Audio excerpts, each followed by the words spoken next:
26 अगस्त 2024 बाबा का साकार मुरली। मीठे बच्चे, तुम यहाँ पढ़ाई पढ़ने के लिए आए हो। तुम्हें आँख बंद करने की दरकार नहीं। पढ़ाई आँख खोल कर पढ़ी जाती है। आज का प्रश्न है, भक्ति मार्ग में कौन सी आदत भक्तों में होती है जो अब तुम बच्चों में नहीं होनी चाहिए? इसका उत्तर है, भक्ति में किसी भी देवता की मूर्ति के आगे जाकर कुछ न कुछ मांगते रहते हैं। उन्हों में मांगने की ही आदत पड़ जाती है। लक्ष्मी के आगे जाएंगे तो धन मांगेंगे, लेकिन मिलता कुछ नहीं। अब तुम बच्चों में यह आदत नहीं। तुम तो बाप के वर्षे के अधिकार हो। तुम सच्चे विचित्र बाप को देखते रहो, इसमें ही तुम्हारी सच्ची कमाई है। ओम शांति। रूहानी बाप बैठ रूहानी बच्चों को समझाते हैं। यह पाठशाला है, परंतु यहाँ कोई चित्र अर्थात देहधारी को नहीं देखना है। देखते ही बुद्धि उस तरफ जानी चाहिए जिसको कोई चित्र नहीं है। स्कूल में बच्चों का अटेंशन हमेशा टीचर में रहता है, क्योंकि वह पढ़ाते हैं तो ज़रूर उनका सुनना है, फिर रेस्पॉन्स करना है। टीचर प्रश्न पूछेगा तो इशारा करेंगे ना, मैं बताता हूँ। यह है विचित्र स्कूल, क्योंकि विचित्र पढ़ाई है जिसका कोई चित्र नहीं है। तो पढ़ाई में आंखों खोल कर बैठना चाहिए ना। स्कूल में टीचर के सामने कभी आंखें बंद करके बैठते हैं क्या? भक्ति मार्ग में हीरे हुए हैं आंखें बंद कर माला जपना आदि। साधु लोग भी आंखें बंद करके बैठते हैं, वह तो स्त्री को देखते भी नहीं हैं। यह मान ना हो जाए, परंतु आजकल ज़माना है तमो। बाप तुम बच्चों को समझाते हैं, यहाँ तुम भल देखते हो शरीर को, परंतु बुद्धि उस विचित्र को याद करने में रहती है। ऐसा कोई साधु संत नहीं होगा जो शरीर को देखते याद उस विचित्र को करे। तुम जानते हो, इस रथ में वह बाबा हमको पढ़ाते हैं। वह बोलते हैं, करती तो सब कुछ आत्मा ही है। शरीर तो कुछ भी नहीं करता, आत्मा सुनती है। रूहानी ज्ञान वह जिस्मानी ज्ञान सुनती सुनाती रहती है। जिस्मानी ज्ञान सुनती सुनाती आत्मा ही है। आत्मा जिस्मानी टीचर्स बनती है। शरीर द्वारा जिस्मानी पढ़ाई पढ़ते हैं, वह भी आत्मा ही पढ़ती है। संस्कार अच्छे व बुरे आत्मा ही धारण करती है। शरीर तो राख हो जाता है, यह भी कोई मनुष्य नहीं जानते। उन्हों को देह अभिमान रहता है, मैं फलाना हूँ, मैं प्राइम मिनिस्टर हूँ। ऐसे नहीं कहेंगे कि हम आत्मा ने यह प्राइम मिनिस्टर का शरीर लिया है। यह भी तुम समझते हो, सब कुछ आत्मा ही करती है। आत्मा अविनाशी है। शरीर सिर्फ यहाँ पाठ बजाने के लिए मिला है। इसमें अगर आत्मा ना होती तो शरीर कुछ कर ना सके। आत्मा शरीर से निकल जाती है तो जैसे एक लोथ पड़ा रहता है। आत्मा को इन आँखों से नहीं देख सकते, वह तो सूक्ष्म है ना। तो बाप कहते हैं, बुद्धि से बाप को याद करो। तुमको भी बुद्धि में है, हमको शिव बाबा पढ़ाते हैं। इन द्वारा यह भी सूक्ष्म समझने की बातें हैं। कई तो अच्छी रीति समझाते हैं, कई तो जरा भी नहीं समझाते हैं कि यहाँ सिर्फ यह बात अल्फ है, माना भगवान बाबा। यहाँ ज्ञान से सिंगारते हैं, फिर यहाँ से बाहर जाते हो तो माया धूल लथेड़ ज्ञान श्रृंगार बिगाड़ देती है। बाप श्रृंगार तो करते हैं, परंतु अपना पुरुषार्थ भी करना चाहिए। कई बच्चे मुख से ऐसे बोलते हैं जैसे जंगली श्रृंगार, जैसे कि हुआ ही नहीं है। वह सब भूल जाते हैं। लास्ट नंबर में जो स्टूडेंट बैठे रहते हैं, उनकी पढ़ाई में इतनी दिल नहीं लगती है। हाँ, फैक्ट्री आदि में सर्विस कर साहूकार बन जाते हैं। पढ़ा हुआ कुछ नहीं तो यह बहुत उच्च पढ़ाई है। पढ़ाई बगैर तो भविष्य पद नहीं मिल सकता है। यहाँ तुमको फैक्ट्री आदि में बैठकर कोई काम नहीं करना है जिससे धनवान बनना है। यह तो सब कुछ खलास होना है, साथ में चलेगी सिर्फ अविनाशी कमाई।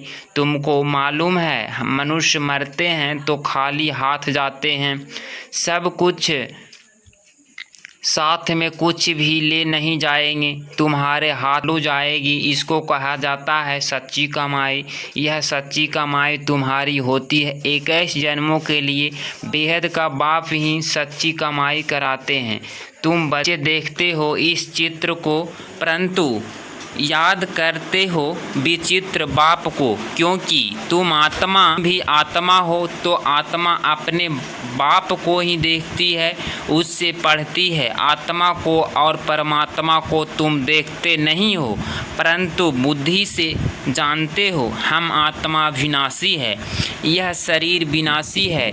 यह बाप भी भल सामने तुम बच्चों को देखते हैं, परंतु बुद्धि में है अभी बाप तुम बच्चों को जो सिखलाते हैं वह सच ही सच है, इसमें की रखती नहीं। तुम सचखंड के मालिक बनते हो। यह है झूठ खंड, झूठ खंड है कलयुग, सचखंड है सत्य। रात दिन का फर्क है। सतयुग में दुख की बात होती नहीं, नाम ही है सुख धाम। उस सुख धाम का मालिक तो बेहद का बाप ही बनाएंगे। उसका कोई चित्र नहीं और सबके चित्र हैं। उसकी आत्मा का नाम फिरता रहता है, उसका नाम ही है शिव। अमा ही आत्मा कहते, बाकी शरीर का नाम पड़ता है शिवलिंग है निराकार, ज्ञान का सागर, शांति का सागर। यह शिव की महिमा है। यह बाप भी हैं तो बाप से ज़रूर वर्षा मिलता है। रचना को रचना से वर्षा नहीं मिलता, वर्षा रचयिता देंगे अपने बच्चों को। अपने बच्चे होते हुए भाई के बच्चों को वर्षा देते, बच्चों को वर्षा देंगे क्या? यह भी बेहद का बाप अपने बेहद के बच्चों को वर्षा देते हैं। यह पढ़ाई है ना, जैसे पढ़ाई से मनुष्य बैरिस्टर आदि बनते हैं, पढ़ाने वाले से और पढ़ाई से योग्य रहता है। यह तो पढ़ाने वाला है विचित्र। तुम भी आत्माएं विचित्र हो। बाप कहते हैं मैं आत्माओं को पढ़ाता हूँ, तुम भी समझो हमको बाप पढ़ाते हैं। एक ही बार बाप आकर पढ़ाते हैं। पढ़ती तो आत्मा है ना, दुख सुख आत्मा भोगती है, परंतु शरीर द्वारा आत्मा निकल जाए तो फिर वह शरीर को कितना भी मारो, जैसे मिट्टी को मारते हो तो बार समझाते हैं अपने को आत्मा समझ। बाप को याद करो तो बाबा जानते हैं, यह तो बाबा जानते हैं, नंबरवार धारण करते हैं। कोई तो बिल्कुल जैसे बुद्धि है, कुछ नहीं समझते। ज्ञान तो बड़ा सहज है, अंधा लुल्ला लंगड़ा भी समझ सकते हैं, क्योंकि यह तो आत्मा को समझाया जाता है ना। आत्मा लूली लंगड़ी नहीं होती, शरीर होता है। बाप कितना अच्छी रीति बैठ समझाते हैं, परंतु भक्ति मार्ग की आदत आंख बंद करके बैठने की पड़ी हुई है, तो यहाँ भी आंखें बंद कर बैठते हैं। जैसे मत वाले बाप कहते हैं आंखें बंद ना करो, सामने देखते हुए भी बुद्धि से बाप को याद करो, तब ही विकर्म विनाश होंगे। कितना सहज है, फिर भी कहते बाबा हम याद नहीं कर सकते हैं। अरे लौकिक बाप जिससे हद का वर्षा मिलता है उसको तो मरने तक भी याद करते। यह तो सब आत्माओं का बेहद का बाप है, उसको तुम याद नहीं कर सकते हो। जिस बाप को बुलाते भी हैं ओ गॉड फादर गाइड मी, वास्तव में यह कहना भी रॉन्ग। बाप सिर्फ एक तो गाइड नहीं है, वह तो बेहद का गाइड है। एक बाप कहते हैं मैं सबकी आकर सतगति करता हूँ, मैं आया ही हूँ सबको शांति धाम भेज देने, यहाँ मांगने की दरकार नहीं। बेहद का बाप है ना, वह तो हद के आकर मी मी करते रहते हैं। हे परमात्मा, मुझे सुख दो, दुख मिटाओ, हम पापी नीच हैं, आप रहम करो। बाप कहते हैं, मैं बेहद की पुरानी सृष्टि को नया बनाने आया हूँ। नई सृष्टि में देवता रहते हैं, मैं हर 5000 वर्ष बाद आता हूँ, जबकि तुम पूरे पतित बन जाते हो। यह है ही आसुरी संप्रदाय। सतगुरु तो एक ही है, सत्य बोलने वाला। वह बाप भी है, वह टीचर भी है, वह सतगुरु भी है। बाप कहते हैं, यह माताएं ही स्वर्ग का द्वार खोलने वाले हैं। लिखा हुआ है गेटवे टू हेवन, परंतु यह भी मनुष्य समझ थोड़े ही सकते हैं, नरक में पड़े हैं ना। अब तो बुलाते हैं, अब बाबा तुमको स्वर्ग में जाने का रास्ता बताते हैं। बाप कहते हैं, मैं आता ही हूँ पतितों को पावन बनाने और वापिस ले जाने। अब अपने को आत्मा समझ बाप को याद करो तो तुम्हारे पाप कट जाएंगे। सबको एक ही बात सुनाओ कि बाप कहते हैं, माया जीत जगत जीत बनो। मैं तुम सबको जगत का मालिक बनाने का रास्ता बताता हूँ। लक्ष्मी की दीपमाला पर पूजा करते हैं, उसमें कमाते हैं। ऐसे नहीं कहते हेल्थ अच्छी करो, आयु बड़ी करो। तुम तो बाप से वर्षा लेते हो, आयु कितनी बड़ी हो जाती है। अभी हेल्थ वेल्थ हैप्पीनेस सब देते हैं। वह तो लक्ष्मी से सिर्फ ठिकरिया मांगते हैं तो भी मिलती थोड़े ही है। देवताओं के आगे जाएंगे भीख मांगने। यहाँ तो तुमको बाप से कुछ भी मांगना नहीं है। तुमको तो बाप कहते हैं, मामे कम याद करने से मालिक बन जाएंगे और सृष्टि चक्र को जानने से चक्रवर्ती राजा बन जाएंगे। दैवी गुण भी धारण करने से इसमें कुछ बोलने की दरकार नहीं रहती, जबकि बाप से स्वर्ग का वर्षा मिलता है।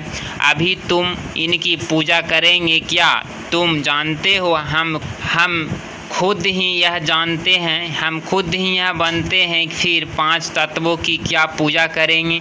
हमको विश्व की बादशाही मिलती है तो यह क्या करेंगे? अभी तुम मंदिर आदि में नहीं जाएंगे। बाप कहते हैं, यह सब भक्ति मार्ग की सामग्री है। ज्ञान में तो एक ही अक्षर मामे कम याद करो। बाप बस याद से तुम्हारे पाप कट जाएंगे, सतो प्रधान बन जाएंगे। तुम ही सर्वगुण संपन्न थे, फिर बनना पड़े यह भी समझते नहीं। पत्थर बुद्धियों से बाप को कितना माथा मारना पड़ता है, यह निश्चय होना चाहिए। यह बातें कोई भी साधु संत आदि बता ना सके सिवाय एक बाप के। यह कोई ईश्वर थोड़े ही है, यह तो बहुत जन्मों के अंत में है। मैं प्रवेश ही उसमें करता हूँ जिसमें पूरे 84 जन्म लिए हैं। गावड़े का छोड़ा था, फिर श्याम सुंदर बनते हैं। यह तो पूरा गावड़े का छोड़ा था, फिर जब कुछ साधारण बना तो बाबा ने प्रवेश किया, क्योंकि इतनी भट्ठी बनती थी। इन्हों को सिखलाएंगे कौन? तो साधारण भी चाहिए ना। यह सब समझने की बातें हैं। खुद कहते हैं, मैं इसके बहुत जन्मों के अंत में प्रवेश करता हूँ। जो सबसे पतित बना है फिर बनेंगे। 84 जन्म इसमें लिए हैं। तत्वम एक तो नहीं, बहुत है ना। सूर्यवंशी चंद्रवंशी बनने वाले ही यहाँ आते हैं। नंबरवार पुरुषार्थ अनुसार, बाकी ठहर नहीं सकेंगे।